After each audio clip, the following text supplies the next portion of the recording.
আজকে আমি জাস্ট একটু কথা বলবো তোমাদের সাথে কিছু বিষয় নিয়ে। আমি একজন ইউপিএসসি অ্যাসপিরেন্ট। এবার আমি ইউপিএসসি প্রিলিমস দিয়েছিলাম, কিন্তু দুর্ভাগ্যবশত সম্ভবত সিসেটে আমার হয়নি। আমি নিজেই একজন ম্যাথের স্টুডেন্ট, এবং স্টুডেন্ট বলতে গেলে আমি অনেক আগেই পাস আউট করে ফেলছি। এখন একটি সরকারি চাকরিতে আছি, অর্থাৎ গভর্নমেন্ট জবে আমি আছি। তো সাধারণত যে বিষয়টি নিয়ে আজকে কথা বলবো, যে এর পাশাপাশি আমি বিভিন্ন ধরনের ক্লাসগুলো করিয়ে থাকি। আজকে যে বিষয়টি নিয়ে কথা বলবো তাতে ইউপিএসসি সিসেটের কথাটাকে তুলে ধরবো, কারণ সিসেট আমি নিজেই জানি যে আমি ম্যাথের অনেক ক্লাস করাই মানুষকে, কিন্তু ইউপিএসসি নোটিফিকেশনে বলা আছে যে ক্লাস 10 লেভেল বেসের কোশ্চেন থাকবে। আর আসলেও সেটা আমি 2023 মানে যে গত ইয়ার বলতে গত ইয়ার পরীক্ষাটা আর কি, এই ইয়ার তো 2023 চলছে এখনও, যেটা মে মাসের 28 তারিখে হয়েছিল, সেই পরীক্ষাটা যখন আমি দিতে যাই, সিসেটের কোশ্চেন দেখে আমার ঘুম পেয়ে গেছিলো মোট কথা। কারণ সেখানে আমি ম্যাথ মেলাতে পারছিলাম না। বাস্তব তো এটাই যে প্রতিযোগিতা অনেক বেশি বেড়ে গেছে, প্রতিযোগিতা এবং প্রতিযোগী পার্সন এর সংখ্যাটাও অনেক বেড়ে গেছে। বেড়ে যাওয়ার দরুন ইউপিএসসি এখন নতুনভাবে কোশ্চেন প্যাটার্নগুলোকে সেট করছে, যেটা নাকি আমাদের খুবই সাধারণভাবে যদি আমরা ইউপিএসসিটাকে নিয়ে নেই তাহলে সেটা কখনোই সম্ভব নয়। ইউপিএসসি সিসেট আমি পার্সোনালি কোনো প্রিপারেশন নিইনি। জিএস পেপারে আমার যথেষ্ট ভালো হয়েছে, যেটা নাকি হরহামেশাই হয়ে যাওয়ার কথা, এবং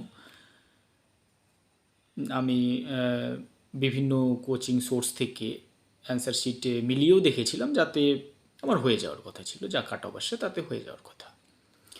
কিন্তু সিসেটে সম্ভবত আমার একদমই মার্কস কম চলে আসে, এজন্য সম্ভব হয়নি। সিসেটের কোশ্চেন এর অ্যান্সারগুলো আমি সেখানে মিলাতে পারছিলাম না, কারণ হচ্ছে আমি জানি যে আমি নিজেই অনেক মানুষকে ম্যাথ করাই, এবং সাথে আমি রিজনিংটাকেও প্র্যাকটিস করি। কম্প্রিহেনশনগুলোও আমি দেখে গিয়েছিলাম। এবার আমি নিজে যেহেতু ম্যাথের, তাই আমি অতটা গুরুত্ব দিইনি কম্প্রিহেনশনের দিকটাকে। তাই ভেবেছিলাম যে শুধুমাত্র ম্যাথ এবং রিজনিং দিয়ে সম্ভবত ইউপিএসসি সিসেটটা ক্লিয়ার করা সম্ভব হবে, কিন্তু বাস্তবে তা হয়নি। তাই আমি বলছি, শুধুমাত্র যদি কোনো ইউপিএসসি অ্যাসপিরেন্ট ম্যাথ এবং রিজনিংয়ের উপর নির্ভর করে চলে, এবং এটা ভেবে থাকে যে ক্লাস 10 লেভেল বেস যেহেতু, তাই শুধুমাত্র আমরা 10 লেভেলের অঙ্কগুলো করলেই হয়ে যাবে, তো বাস্তবে তা কখনো হয় না। ওকে, আমি আরিহান্তের এই বইটা করেছিলাম সম্পূর্ণ বই, কিন্তু কোশ্চেন প্যাটার্ন ওখানে গিয়ে সম্পূর্ণ দেখি উল্টো, প্যাটার্ন চেঞ্জ করা। এছাড়াও আমি সোর্সগুলো এখন এই মুহূর্তে আমার কাছে নেই। আমি আগারওয়ালের বই করেছি, বাংলা বই দুই একটা করেছি, সুবীর দাসের বই। তাছাড়াও আমি 7 to 10 পর্যন্ত আপ টু 11-12 ক্লাস করাই ম্যাথের। কিন্তু আমি ভেবেছিলাম যে যেহেতু আমি ম্যাথের ক্লাস করাই, আশা করি হয়ে যাওয়ার কথা, বাস্তবে হয়নি। এই কথাটাই বারবার আমি তুলে আনছি এজন্যই, কারণ কনফিডেন্সটাকে আমরা যেভাবে, আমি নিজে যেভাবে ধরেছিলাম যে হ্যাঁ আমার এটা কনফিডেন্স দারুণভাবেই আছে যে সিসেটটা আমি ক্লিয়ার করতে পারবো, জিএসটার প্রতি আমি খুব বেশি নজর দিয়েছিলাম, কিন্তু আসলে জিএসটা আমার খুবই ভালো হয়েছে, কিন্তু সিসেটটা হয়নি। আর ইউপিএসসি নোটিফিকেশনে তো বলাই আছে যে সিসেট যদি ক্লিয়ার না হয়, 33% নাম্বার যদি না আসে, তাহলে আমাদের জিএসের খাতাটা কি অ্যালাউ করবে না। তাই হয়তো বা হয়নি। আশা রাখি নেক্সট ইয়ার আবার টার্গেট রাখবো ইউপিএসসির জন্য। এবার একটা কথা বলি, শিক্ষা চেতনাকে নিয়ে আসে, চেতনা মনুষ্যত্বকে নিয়ে আসে, এবং মনুষ্যত্ব মানুষকে বিচার করার ক্ষমতা দেয়। তোমার কাছে যদি মনুষ্যত্ব খুবই সীমিত পরিমাণে থাকে, তুমি মানুষকে বিচার করতে পারবে না। তাই বলছি যে ইউপিএসসিটাকে খুবই সাধারণভাবে নিও না। কারণ ইউপিএসসি একটা ভাস্ট সিলেবাস, অনেক হিউজ বড় বড় সিলেবাস, অনেক বড় সিলেবাস।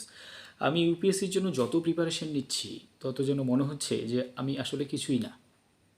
বাস্তব বলতে গেলে আমি ইংরেজিতে 60 পেয়েছিলাম মাধ্যমিকে, এটা ছিল আমার সব থেকে কম নম্বর,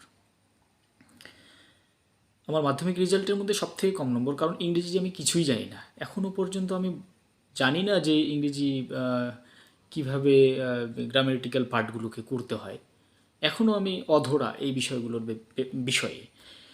কিন্তু ইউপিএসসি যখন যত পড়ছি, ইংলিশ ভার্সনে যত পড়ছি, আশা করি ভাষার দিক দিয়ে কোনো প্রবলেম এখন হয় না। আমি 2-4 পাতা লিখে দিতে পারবো, ঠিক আছে। যদি আপনি বলেন 10 পাতা লিখে দিতে, আমি 10 পাতা লিখে দিতে পারবো, কোনো প্রবলেম নেই। কিন্তু প্রবলেমটা হচ্ছে কোথায়, এত বড় হিউজ সিলেবাসটা, ভাষাটা প্রবলেম কখনো নয়, প্রবলেম হচ্ছে আমাদের এত বড় হিউজ সিলেবাসটাকে মাথায় রাখা। যদি আমরা এত বড় হিউজ সিলেবাসটাকে মাথায় রাখতে পারি, কিন্তু আমাদেরকে মাথায় রাখতে দেওয়া হয় না, তার কারণ হচ্ছে সিলেবাসের মধ্যে দুটো পার্ট, একটা হচ্ছে স্ট্যাটিক পার্ট যেটা নো চেঞ্জ, যেমন হিস্ট্রি কিছু কিছু পার্টগুলো আছে যেগুলো no change, ancient history no change, কোথায় কি কঙ্কাল পাওয়া গেল সেটা হিস্ট্রির মধ্যে ঢুকে গেল, সেটা আলাদা ব্যাপার। কিন্তু মডার্ন হিস্ট্রি এগুলো হচ্ছে স্ট্যাটিক পার্ট। এবার কারণ এগুলো তো চেঞ্জ হচ্ছে না, কখনোই চেঞ্জ হচ্ছে না। গান্ধীজি 1918 সালে খেদা সত্যাগ্রহ আন্দোলন করেছিলেন, এটা কখনো চেঞ্জ হয়নি আর হবেও না, কারণ এগুলো স্ট্যাটিক পার্ট। কিন্তু আমাদের প্রবলেম হয় সেটা হচ্ছে কারেন্ট অ্যাফেয়ার্সে, যেগুলো হচ্ছে ডায়নামিক পার্টস। কারণ হচ্ছে ইকোনমিক্স পার্টটাতে সব থেকে বেশি বড় ডায়নামিক্স আমরা ভেবে নিই যারা ইউপিএসসি অ্যাসপিরেন্ট, কারণ প্রতিনিয়ত ইকোনমিক্স পার্টটা চেঞ্জ হচ্ছে। অর্থনৈতিক দিক প্রত্যেকটা মুহূর্তে পৃথিবীর অর্থনৈতিক দিক, ভারতের অর্থনৈতিক দিক, আমাদের অর্থনৈতিক সময়সীমা সব কিছু চেঞ্জ হয়ে যাওয়ার জন্য আমাদের এই বিষয়টাকে খুব ভালোভাবে ফলো আপ করতে হয় এবং এগুলো মাথায় রাখতে হয়। শুধু তাই নয়, ইউপিএসসি কোয়ালিফাই করতে গেলে আমাদের যেটা আরও প্রয়োজন হয় যে একটা ভালো প্রপার অ্যান্সার, কারণ তুমি যদি প্রপারলি অ্যান্সার দিতে না পারো তোমার ইউপিএসসি কখনো ক্লিয়ার হবে না। ওকে, আশা রাখি তোমরা যারা ইউপিএসসি অ্যাসপিরেন্ট যারা পড়ছো তারা অবশ্যই আমার কথাগুলো বুঝবে এবং এই কথাতে এগ্রি অবশ্যই করবে। কারণ হচ্ছে ডায়নামিক্স পোর্শনটাই আমাদের প্রবলেমের মূল কারণ। আর এর আগে আমি যেটা ভেবেছিলাম যে হয়তো আমাদের ভাষাগত দিকটা আমাদের একটু সমস্যার মধ্যে ফেলবে, একটু মানে ভালোই সমস্যার মধ্যে ফেলবে, কিন্তু বাস্তবে হ্যাঁ সমস্যার মধ্যে ফেলে, তবে যত তুমি পড়বে আসলে তুমি ভাষার প্রবলেমটাকে ভুলে যাওয়ার চেষ্টা করবে, তখন ভুলে যাবেই। ইউপিএসসি কখনো চায় না যে একজন অ্যাসপিরেন্টকে তুলে নিয়ে এসে আমরা ট্রেনিং দিয়ে তাকে কোনো একটা জেলার এসডিএম করাই বা কোনো একটা জেলার ডিএম করাই বা এএসপি করাই বা ডিএসপি করাই বা এসপি করাই, না, কখনো না। আমরা যেটা করি সেটা হচ্ছে আমরা প্রিপারেশন নিয়ে তৈরি হয়ে তারপরে আমরা গিয়ে কোনো একটা জেলার এসপি হই বা ডিএম হই বা এসডিএম এডিএম হই বা এসডিএম হই, এ ধরনের কিছু। তার মানে অ্যাটলিস্ট আমি যেটা বোঝাতে চাচ্ছি যে সবার প্রথমে আমরা প্রিপেয়ার্ড হচ্ছি, তার মানে কি তৈরি হয়ে তারপরে যাচ্ছি ইউপিএসসিতে। ক্লিয়ার? ইউপিএসসিতে তৈরি হয়ে যাচ্ছি, তোমার ভাষাগত ত্রুটিগুলো কখনোই থাকার কথা নয়। ওকে, চলো নেক্সট আমি কিছু কিছু বিষয়ে আবার কথা বলব এবং আশা রাখি যে তোমাদের আশীর্বাদে নেক্সট ইয়ারে ইউপিএসসিকে ক্র্যাক করার একটা সম্ভাবনা, যদি পেরে উঠতে পারি। চলো আজকের জন্য এতটুকুই বকবক করলাম, নেক্সটে আবার বকবক করা যাবে তোমাদের সাথে। চলো টাটা।